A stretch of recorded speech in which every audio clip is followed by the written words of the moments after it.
said, there are two sets of people on earth, the oppressors and the oppressed. And in between are the cowards and the hypocrites. Which are you? No matter how tough the challenge, how high the obstacles, we always... Who can come and salvage us from where we are? Good morning and welcome to Open Conversation on Atlantic Television Network. Open Conversation is a network's flagship political platform through which trending political news, events, and stories are discussed with stakeholders. Through these conversations, ATN uses political talks about specific issues, party system, and actor to explore hope and engender impact to the society. Today on Open Conversation, we look at Edo State. Shuaibu denies impeachment notice, Assembly orders substituted service.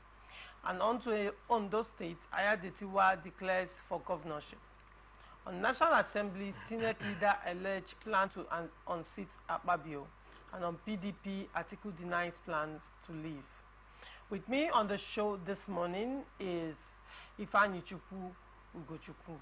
Still with me on From Blowout to Open Conversation. You're welcome, Mr. Ifeanyi.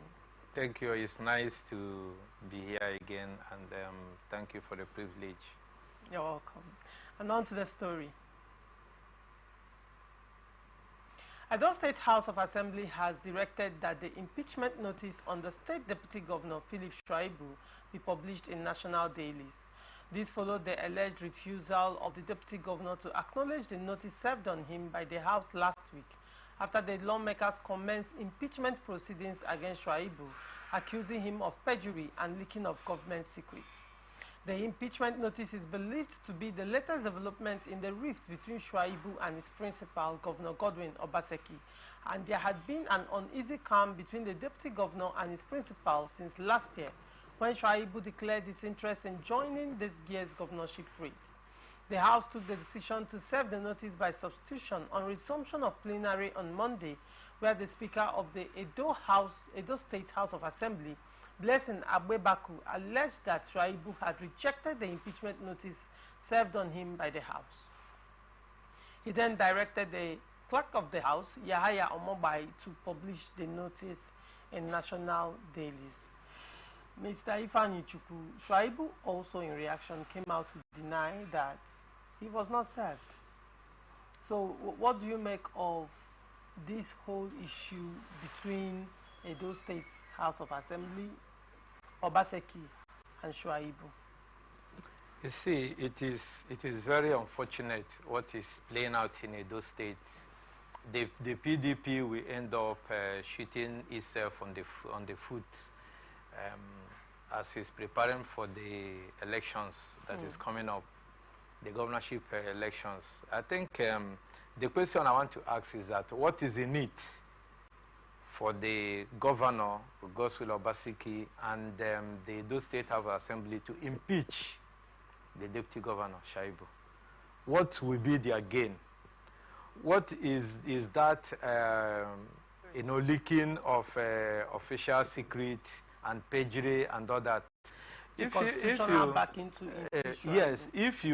you look at the laid down rules in the movement or in the formation leading to the impeachment of a governor or the deputy governor, I don't think they should be expending their energy in trying to impeach Shuaibu, because Shuaibu has really helped Obaseki. And if this House of Assembly, which we know during the first tenure of Obaseki, it was only 6 or 7 lawmakers that he used in serving out that first tenure. And now he has a full constituted state assembly and is only using them now to fight his deputy. That goes to show you that what led to the rift between Obaseki and the then governor and the chairman of APC, now the senator representing Edo East, Adam Soshomole, can be said to be true, because the lawmakers that were shut out during the inauguration of the first assembly during Obaseki's tenure were those perceived to be loyal to Oshomole. And this governor, the incumbent, which is Obaseki, made sure that they did not come to represent their people as elected members of the state assembly. And now he has the luxury of having a full constituted house. And instead of, using this house to gender development in the life of Edo people, he's now using it to witch hunt his deputy. I'm not really disturbed, because in Nigeria, most of the governors don't want their deputies to succeed them. Their reason is best known to them, because if you tell me that I am working with you as a deputy and you're about to serve out your tenure, and we have a mandate and we have a developmental stride that we have laid, a developmental blueprint, and at the end of the day, I want to continue it. Because Shaibu is allowed by the Constitution to vie for the seat of the governor and to continue from where the master stopped. But if you look at it, you could also, it calls to mind what happened during Atiku and the then President Olusegun Obasanjo, and what we can see in other state governors not allowing their deputies to be the people that will succeed them. It is very unfortunate in Nigeria what we see, and all I'm saying is that having been served by substituted means, Shaibu should acknowledge the impeachment notice. You can see that the people are with him. The people are with him because of the protests erupting in Edo State, and the women are gathering, the youths are gathering in support for the sitting deputy governor. And that will show you that he has the masses behind him. But in rounding up, I really feel for Obaseki. What happened? Yes, I really feel for him, because what happened to Adams Oshomole? How Adams Oshomole lost grip of the role he wanted to play as a godfather in Edo State. He did not succeed. And you could also remember how Oshomole emerged as a governor. He emerged from an unknown party because the people stood by him and said no to godfatherism. And Oshomole came and pledged that there would be no continuation of godfatherism, and he wanted to turn himself into a godfather. And the Edo people said no. Even when wars came to West, the people of Edo State told the sitting president now, when he thought he could sit in Lagos and by fiat, use his influence and money to influence the emergence of Eze Iyamo, who is the then APC candidate that ran twice. Edo State has created history.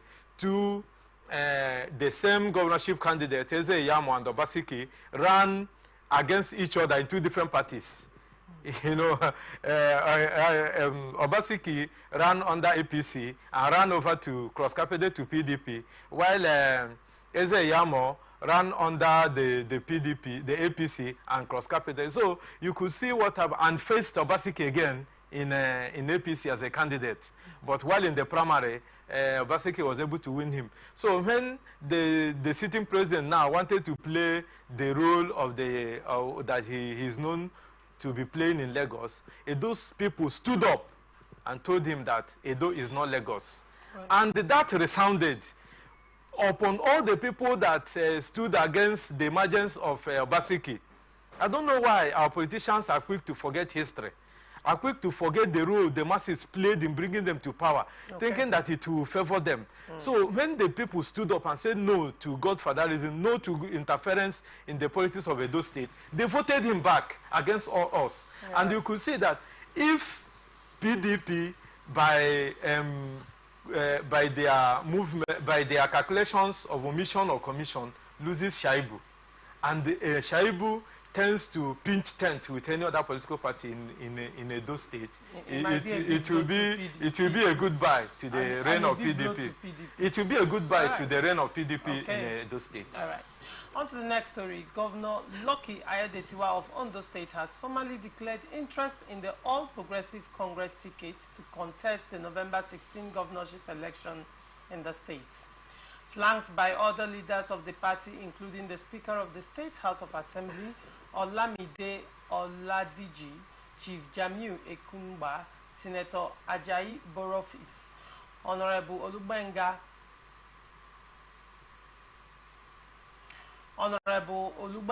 Elebeleye, Chief Olubenga Ali, Chief Shegun Ojo, and top government officials. Ayadetiwa said he has the blessing of late Oluwarotimi Akoredolu to succeed him in office.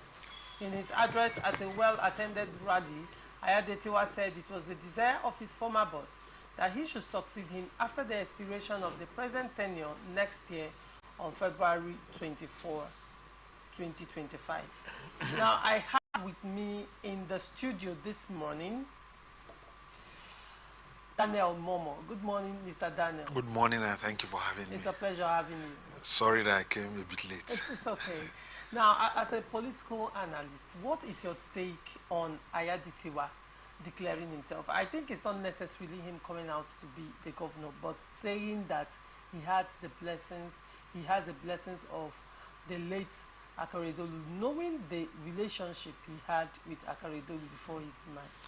You see, it's difficult, especially during the late days of the former governor, Rotimi Akeredolu's son, that before that time, or the time we could say when the former governor was in sound mind, he actually adopted and said that Ayadetiwa is a good successor that can succeed him. Okay. Now, the issue of their misunderstanding came when we would say he's not in a sound mind. In other words, somebody could be playing a tricks on us. Remember when they rushed him back from Germany and all of that? We didn't see him. But we heard that government activities were actively going on until he got to a stage where they could not keep him anymore and they had to rush him back. That is one. Two, I think that him declaring is a good thing, but I think he has not played politics well. The time they went to the villa, that the president had to step in and ask that he be given the chance to act in acting capacity pending on when the governor will be on sound mind to return back to his duties. He was not able to galvanize all of the actors together. He has this thing that some of the commissioners, he now went and appointed special advisors who now does the jobs where those commissioners would have done.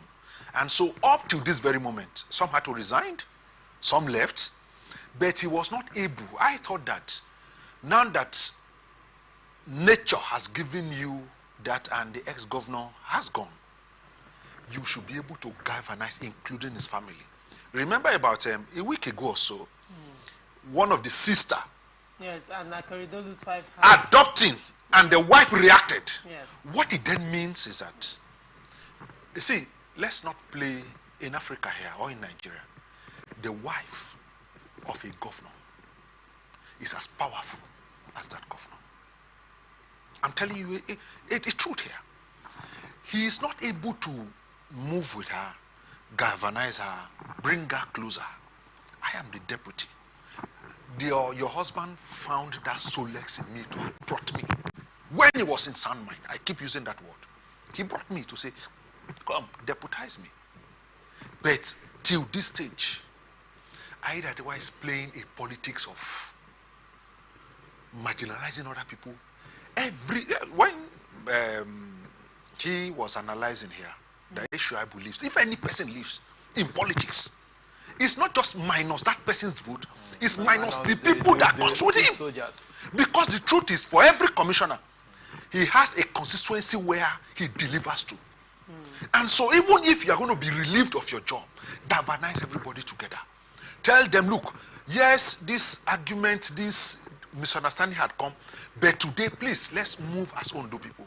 He has not, to this stage, been able to do that. Right. And so that's why you see this back and forth. Other persons say, no, it was not endorsed, it was endorsed and all of that. Right. But unfortunately, he has not been able to galvanize everybody along. Okay, what's your take on the Ayadetiwa governorship aspiration? Ayadetiwa is a man whom I will say in my own definition is not a politician. He didn't play his cards well. So you align with Yes, Daniel? I align with Daniel, and why I'm aligning with him is the way Adetiwa is in a haste, or he was in a haste to succeed his principle. You know the 48 laws of power that do not. The second one is that do not outshine your boss. So he was quick, you know, and that is what accumulated into the dramas that we saw prior to the demise of the principal. Because when you see a man who is filled with desperation, you will know. So the commissioners, but I will not forget to say that for late Akredolu to jettison his first commissioner during his first tenure and aligning with Ayedetiwa, I read a lot of write-ups about their friendship. When prior to the first tenure of Akredolu, after the primaries, when Akredolu, he contested against Akredolu, but at a spot, he supported Akredolu to emerge. And lo and behold, against all odds, because Akredolu was not the anointed candidate of the, so to say, powers that be in APC. In APC, that's true. Those who are supporting their own candidate to emerge in those states, including our sitting president, did not support Akredolu. Because I was not in Nigeria then, but I have been interested in Nigerian politics. So I followed through. So when Akredolu emerged, it was the bulletproof car. For you to know that Akredolu was not coming from the bourgeois line. He was a civil servant or doing his private practice, and he was not too blessed with affluence and riches. But Ayedetiwa, having been a member of the House of Reps, having been a member representing Ondo State in NDDC, and according to him, some of the credentials he's flying is that he has been a 3-time acting governor and now a governor. So I don't know where, you know, Nigerians like a lot of titles and all that. So if you have been a 1-time acting governor, it should suffice.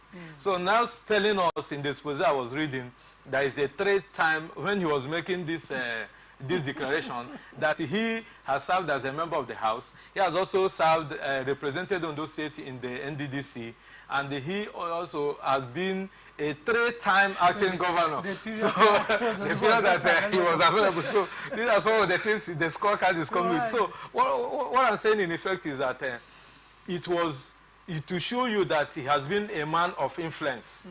For him to have a bulletproof car as of 7 years ago, you should know his status and standing in the society. And then it was in that car that he now gave the letter Akredolu to road home. As you know, in Nigeria, once you win a primary, you have become the governor. They address you as His Excellency. So so Akredolu now remembered where they started from, and he now said, wait, in the second tenure you go with me. And that is the friendship they have enjoyed. And Akredolu, from what I've been reading, I also made a fundamental mistake, because some of his commissioners who has resigned are saying that he adopted them. And in that house, in the first tenure, when he adopted them, and in the senatorial zone where they want the governorship to go to, Ayedetiwa was not in that meeting. I read an exposé from one of his frontline commissioners who resigned that said that he was the person that Akredolu adopted. So we are not talking about whom Akredolu adopted and whom he did not anoint. What we are asking now, like Mr. Daniel said, the scorecard you have the mantle. How have you used it to galvanize these people, to cement the seemingly cracked political surface in Edo State, and then go back to the first lady, to the former first lady, and now see how you can, cement that seemingly, because we know that Ayedetiwa, being a former deputy governor, those commissioners, those aides that the governor appointed are his own personal people. They are not the people of Aidetiwa. So Aidetiwa was like a lone ranger in the administration of Akeredolu. So he cannot say that the people there will obey his own orders more than that of the wife of the governor. That is why what played out during the Yaradua scenario played out when Akeredolu was incapacitated. And the wife played the smart one on them. You hear all accusations flying around that even people were doctoring his signature. And the government apparatus and all the executive meetings were going on. And the wife was midwifing all those things through some of the kitchen commissioners. So now, what I want Aiyedatiwa to do is that he has declared yes, but he don't have the support of the people. If the APC, about 3 or 4 members of the Aiyedatiwa kitchen cabinet has declared, if they don't play their role well, they may be playing into the hands of PDP. Because if there is an enormous crack in them, they cannot put together. For any house that is divided, cannot stand and fight the war that is coming before them. Senate Majority Leader Obeyemi Bamidele has made a shocking revelation on Monday that some senators are scheming to unseat Senator Godswill Akpabio as Senate President. Bamidele, representing Ekiti Central Senatorial District, said this during a debate on a motion on allegation by the suspended chairman of the Northern Senators Forum, Senator Abdul Ningi. Ningi, during an interview with correspondents at the weekend, claimed that a whopping 3.7 trillion naira was padded in the 2024 budget, a development which angered some of the senators. Speaking on the controversial statement by Ningi, which has generated public outrage on social media, Bamidele said the crisis-10th Senate has been battling crisis since its inauguration in June, attributing it to a vote by some Red Chamber lawmakers to remove Akpabio. The Ekiti senator said the Senate president that preceded Akpabio, such as David Mark, Bukola Sariki, and Ahmad Lawan, had peaceful tenures. But when it was the turn of the South, some senators were trying to unseat him. Speaking furiously on the persistent crisis rocking the Senate, Bamidele said the last time when a lawmaker from South-South was Senate president, about 40 years ago. He also said what Senator Ningi did was tantamount to a civilian coup, which has failed. Mr. Daniel, do you agree that there are plans to unseat the Senate President Akpabio? After the Senate leader mentioned it yesterday, I had to begin to put one-on-one together to see if they really click together. Okay. Remember in September, September 23rd or 17th or so, when they were on recess, there was this allegation about that the plot to impeach him. And I think the senator from my constituency, Adam Soshomole, said, I think there was an interview, he said, no, they are not aware of anything of such plot. Now, the foundation here for all of this accusation is that the budget was 25 trillion, according to Ningi, and that there were 3.7 trillion added. But for students of history, a simple check would have just done some things, because he also said that, according to Akpabio, that when they met him, that he gave 30 million naira to a consultant who cross-checked the budget and all of that. And so the point is, 2024 budget, how much was it? It was 27.5. It's on the public domain. Simple search can get that for you. It's 27.5 trillion.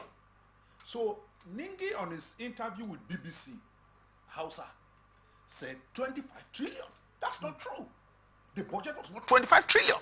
The budget was 27.5 trillion. Yes. So on that basis, that foundation is, it can't stand. That's true. Tell me, he is the chairman of the Northern Senators.